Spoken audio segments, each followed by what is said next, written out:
Pemirsa, semua jalur masuk menuju Desa Besakih yang berada di 4 titik dipasangi portal. Selain dipasang untuk memantau keluar masuknya warga, portal ini juga untuk mengetahui identitas, bahkan melarang pihak di luar warga asli Besakih dan sekitarnya yang ingin memasuki wilayah Besakih guna menjaga keamanan dan menghindari hal-hal yang tidak diinginkan.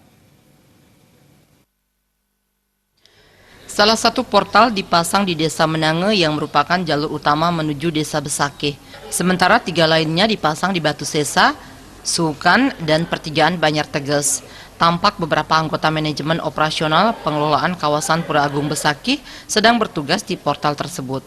Meski sudah dipasangi portal, aktivitas warga di wilayah Besakih dan sekitarnya pada pagi hingga sore hari tetap diberikan toleransi, hanya saja warga harus tetap waspada dan saat malam hari wajib kembali ke pengungsian. Pasalnya dengan status awas Gunung Agung, tentu semua warga harus tetap waspada karena wilayah Besakih sendiri berada pada zona merah. Pemasangan portal ini untuk keamanan, artinya menanyakan orang-orang yang akan masuk ke Besakih. Contoh tamu itu udah ada larangan tidak boleh. Kalau mau orang sembahyang ditanya, dan supaya harus ada yang mengantar. Itu menurut kemarin rapat, hasil keputusan rapat itu.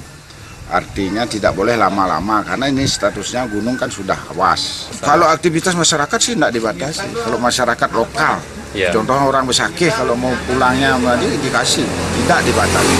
Yang dibatasi adalah tamu, modalnya anak Jawa, turis, orang luar asing, tamu domestik itu, dan umat Hindu yang mau bersembahyang.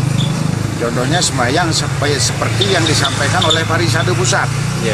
Kan sudah ada imbauan dari Parisade Pusat. Itulah yang ditanya di sini kepentingannya. Portal ini juga untuk mengetahui identitas, bahkan melarang pihak di luar warga asli Besakih dan sekitarnya yang ingin memasuki wilayah Besakih. Hal ini guna menjaga keamanan dan menghindari hal-hal yang tidak diinginkan. Gargita, Bali TV.